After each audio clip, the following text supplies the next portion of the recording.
Well, hello there, my bowfishing brethren. This is Tim Daniels from THS Sporting Center, and on this particular trip on May 15th, 2021, I took out some of our fine folks in our U.S. Army.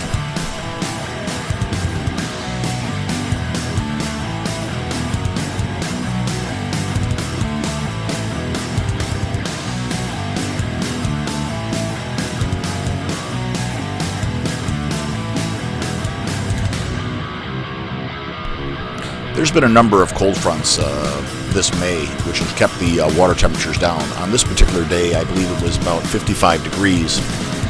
In 2018, I had a really just killer year at the same time period, but the water temperature was easily 5 degrees warmer. It makes a big difference.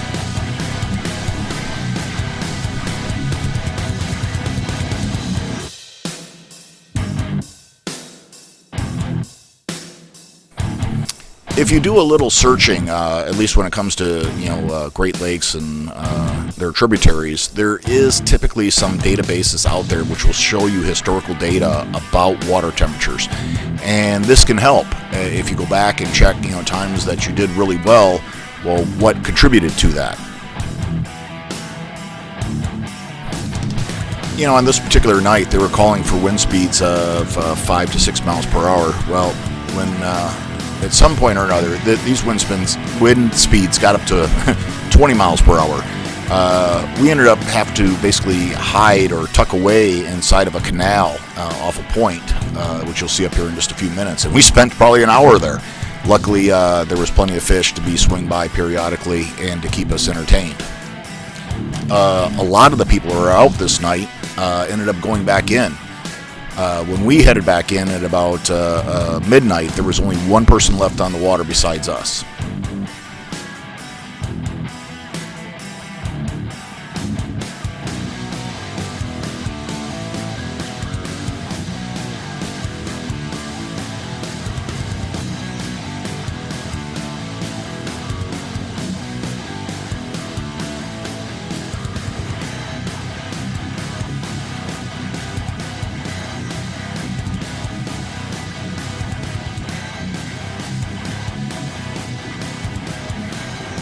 Whether it's lucky for me or lucky for them, or both, my boat has a very large shooting platform. It's 8 foot by 8 foot. This allows people to move around a little bit, and have plenty of space, and it's a fairly large, stable platform. The deck frame itself is made out of aluminum trifold ramps. I found that at the time that was one of the least expensive ways to get support over a large area. And on top of that, the deck itself is about 14 inches, 16 inches above the boat's bow or gunnels. And on top of it is half-inch MDO board. And then I coated that MDO board with like an outdoor paint-like sealant. That paint type sealant or deck restore type finish stuff isn't working out quite as good. I think I put it on too thick, and now it's starting to crack. The wood itself seems absolutely fine. There's a couple of spots where I have bolts that go through and a little bit of water damage there, but again, that's very slight.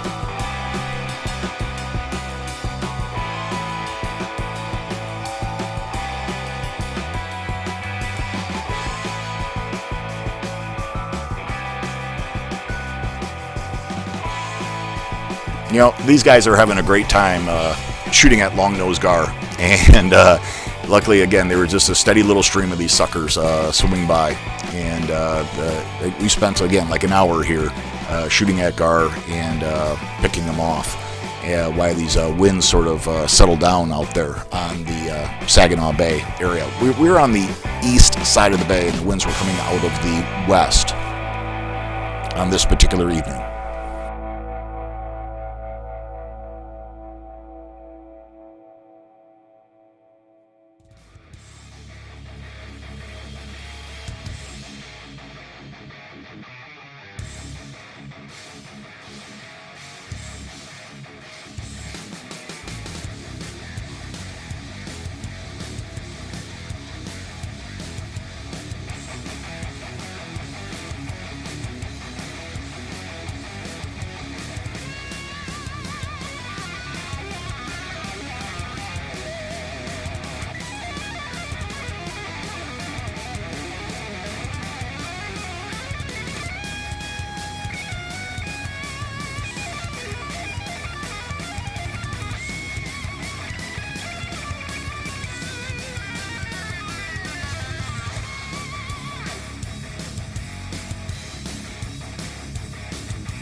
After watching some of those video clips there in high speed, it makes it look like we're moving in slow-mo here, but this is just a real-time play.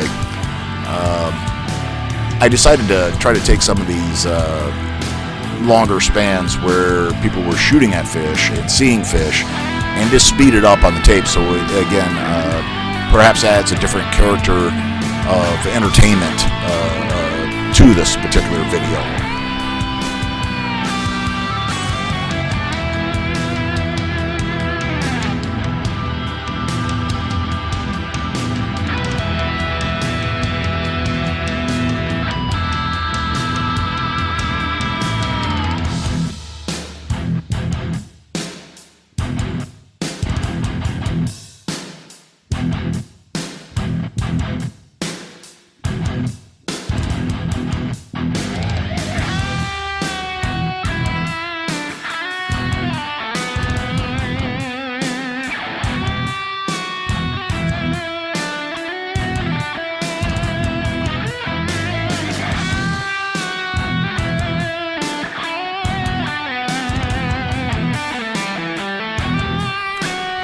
I'm waiting for a really good day where I can just do one complete video with basically no breaks for take a 3-hour trip and have it all on tape, but just doing fast forwards in between fish shots or fast forwards altogether.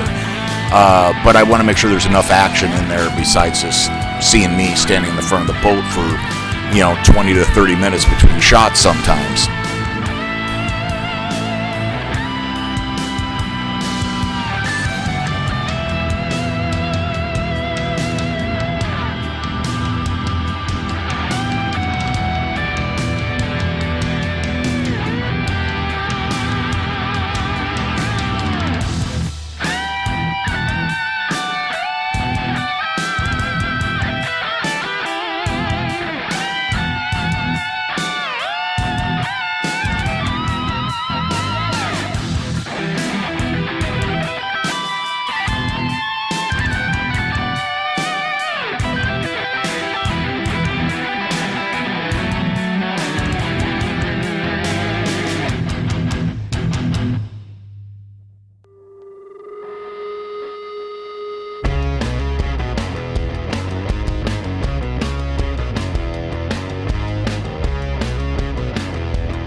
So this scenario does happen once in a blue moon. What we have here is Michael takes a shot at a gar, but misses and feels something still on his line when he's starting to reel it back in. Well, come to find out, he ends up hitting a bullhead, and I guess it was that bullhead's unlucky day.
it's always sort of fun joking around.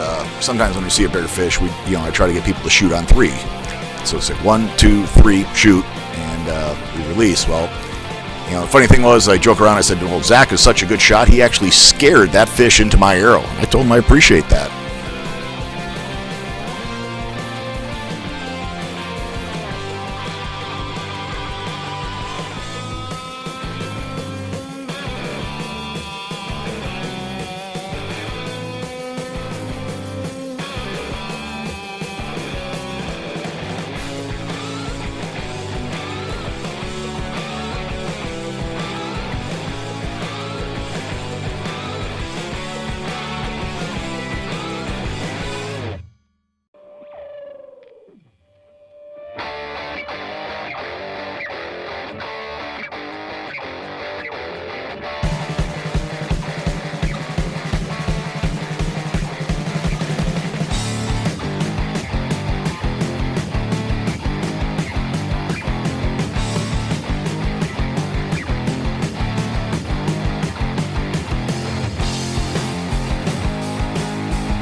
On this particular evening, we ended up using that arrow out tool about 3 or 4 times, and I really like it. I would say that it is something that ultimately saves you money and definitely saves you time.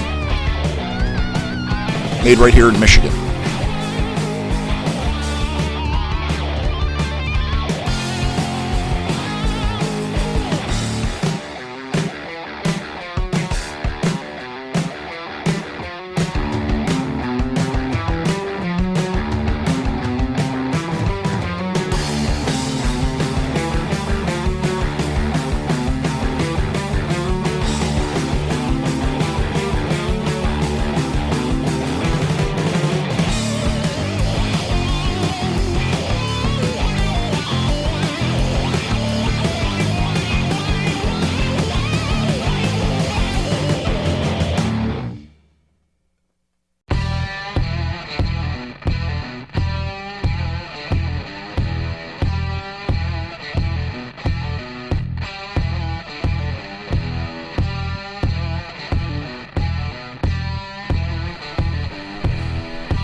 All of our arrows are basically we tie to the back, and basically you tie like a half hitch with large loop in it, and you try to keep the knot small enough so you can pull it through a hole that's drilled in the arrow, and then you do a figure 8 over the knock and pull it back through, and that takes a little bit of practice. And you see one of the guys there working at retying his arrow.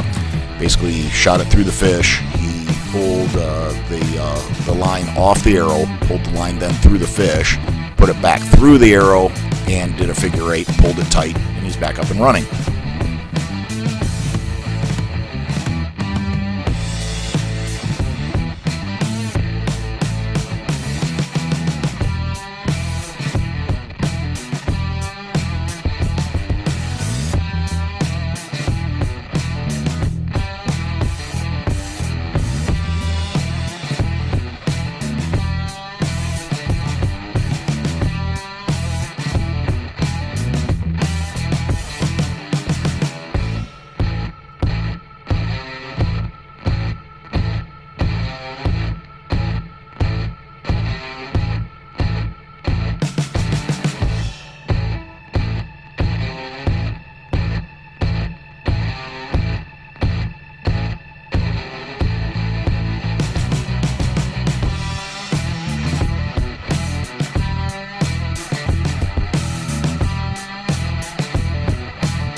As Lady Luck would have it, on our way back in, the wind started dying down.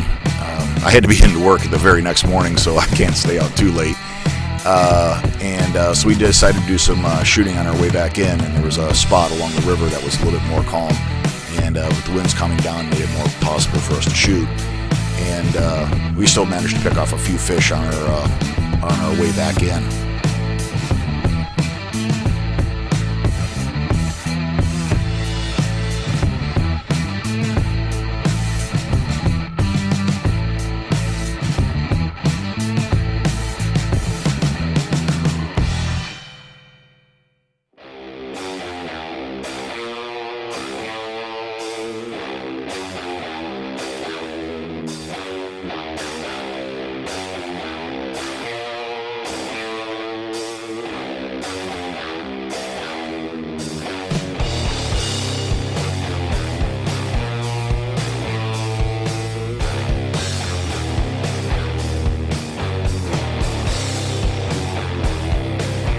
So when I take people out, I'm letting them borrow my equipment. All those bows you see there are all mine, and basically all the arrows they're shooting are all mine.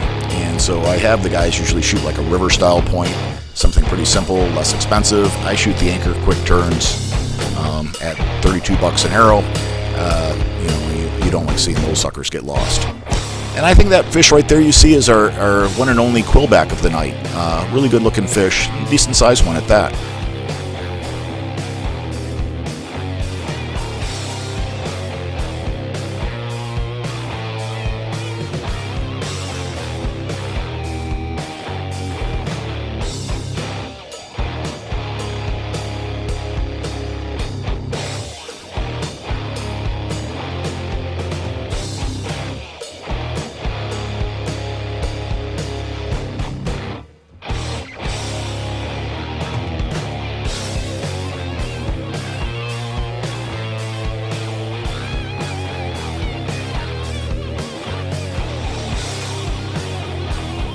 Less than 100 yards from the boat launch, there was this really nice sized carp just hiding in the bottom of the weeds, holding still.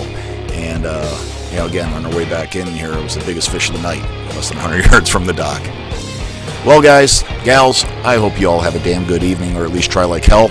And again, if you have some knowledge, please share it. This whole sport is really entertaining, and even more so when people contribute their knowledge to it. Thank you.